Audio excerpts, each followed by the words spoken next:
Hey everybody, how's it going? This is Doctor Who. This is season 24 and this is part 4 of Time and the Rani. So in the last episode we saw how the Doctor was finally captured. He's been put in his little capsule. He's now alongside Newton and others, and we saw the end where the Rani was just like, yep, turn it on.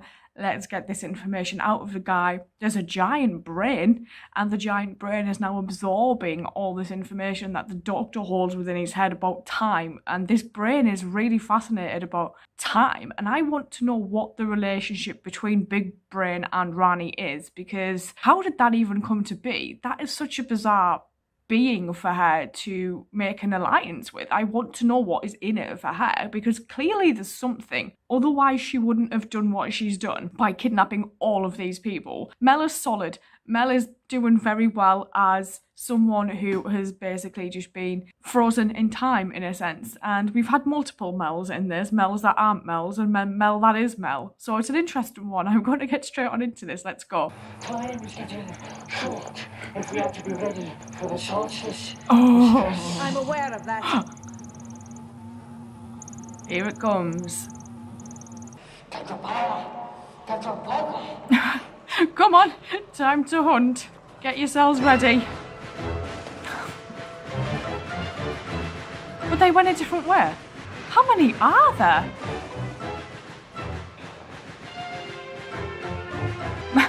Mel's similar to me. She's like, these guys.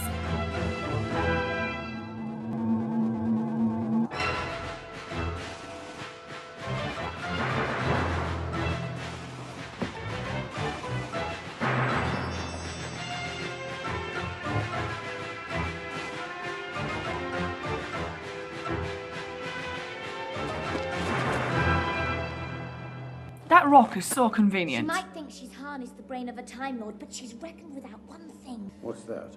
The Doctor's character. There's always his character to fall back on.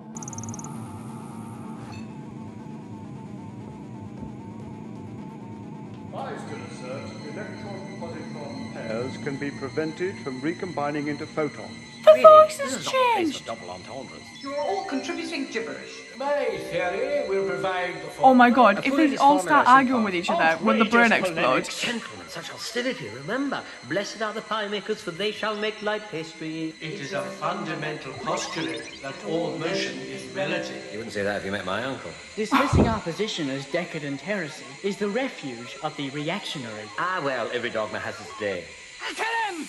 Quickly! Disconnect the Doctor! The fool has provoked multiple schizophrenia! Congratulations! You brought us here. And I shall dispose of you. This will rid me of the pair of you. Quick, Madeline, stand there! Help me! Oh god! He just shoved her in ass first. Give her a taste of her own medicine. Shall I switch on? No, Mel, two wrongs don't make a left turn. Right. She could totally break that. A rocket. It's a fixed trajectory. It isn't all that'll be fixed if we don't get out of here. So, the target is the asteroid. Yeah, for the Any moment now solstice. we'll reach the solstice, and I'm sure that's the deadline. He who dares spins.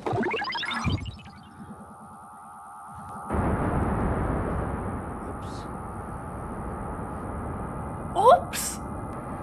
A supernova. At least tell us what they're for. Control. I will demonstrate with the greatest of pleasure. Or maybe it kills them. You!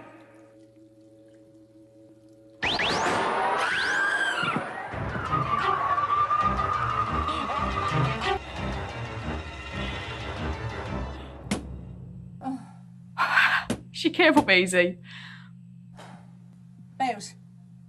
Bears, is that you? Let me out. Do you hear me? Open this door! Well done, Bears. Bears! I'll try and contact the Doctor. We need his help. Do you realise how close the Rani must have taken her TARDIS in order to record that? Really All I close? realise is that we've just seen what she intends to happen to Lakersha. Can she do it? Not by my reckoning. The only known detonator for exploding strange matter asteroid is strange matter itself. You said that strange matter was incredibly heavy. Yeah. The size of this brain would weigh as much as an entire planet. Well, could she be using the brain to come up with a formula for... For a lightweight substitute. Could be. Well, then haven't we come up with the answer? Not completely. What I can't fathom is why the Rani took such an incredible risk to record a supernova. Bloody hell. Big story. The last chapter's missing. Keeping quiet, isn't it? Perhaps, unlike you, it only speaks when it has something intelligent to say. On the other hand, it could be wondering why you want helium-2. That's why you want to explode strange matter, isn't it? Helium? Reproduce helium-2. The last chapter, Doctor. The denouement. Why does she need helium? In the aftermath of the explosion, helium-2 will fuse with the upper zones of the Lacushian atmosphere to form a shell of chronons. I don't have to tell you what chronons are, do I, Doctor? Tell me, please. Discrete particles of time. In the same millisecond that the chronon shell is being formed, the hothouse effect of the gamma rays will cause the primate cortex of the brain to go into chain reaction, multiplying until the gap between shell and planet is filled. A time manipulator. What? You're going to change this planet into a time manipulator. This monstrosity will give you the ability To manipulate change time. the order of creation. Creation's chaotic. I shall introduce order. Wherever evolution has taken the wrong route, I shall redirect it. Even the Master hasn't tried Planets this. are so obsessed with Earth. I shall return to the Cretaceous age. The Cretaceous age. The potential of the dinosaurs was never fully realized. Shakespeare, Michelangelo, Louis Pasteur, Elvis. Would never even Mrs. exist. Malaprop will never have existed. Your concern with these minions is pathetic. They're an inferior species. Lost into the oblivion. Why not? The same with Lacushian. All life on this planet will become extinct. An unfortunate side effect, All living creatures left behind exterminated. of which you, Doctor, Are one of will be them. one. While you float off safely in your TARDIS. Oh, I shall be back. Once the turbulence has subsided. Before I thought you were a psychopath without murderous intent. I withdraw the qualification.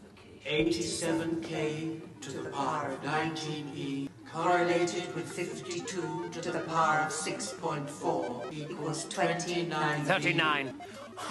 Correction is noted. 39v Oh no! plus W. Eureka! Objective achieved! About turn, Icona. Doctor, I've got to talk to you. And so you shall. You have a big part to play, Icona. You must stir up the Lacushians into fighting back. Come, quickly. Unless you can tell them how to remove these bangles, they can't help. I really like this set. You've got to give the Rani full marks for ingenuity. Perhaps if we're careful, we can cut them. They're bound to be booby-trapped. Less of the pessimism, Mal. Not all the cards in the Rani's flavour. Oh my god. Oh, look at his screwdriver. Now, if we were to run a wire from here round to here, then the circuit wouldn't be broken when the banger was open. Mel, you're the computer expert. How about it? I'm surprised that stayed on.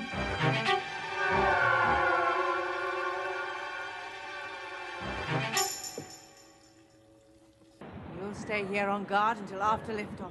I think this guy's going to revolt as well, though. You said yourself that the Doctor could still cause trouble. Remain here and see that he doesn't. And where is Mistress going? To my TARDIS. I want to monitor the experiment from there. Oh, she's lying. She's leaving. With you. No doubt. But you can't. Doctor, come on. Go with him, Faroon. But can't I wait? You've rarely questioned my actions before. This is not the time to begin. 58, 57, 56, 55, 54, 53, 52, 51, 17, Oh, he's closing the door. 15, 14, 13, 12, 11, 10.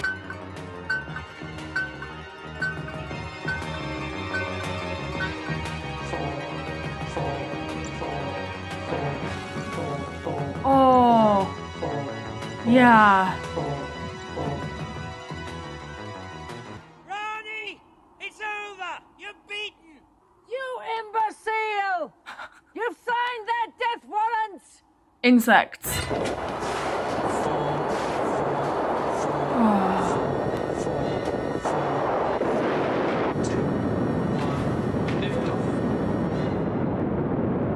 Oh no.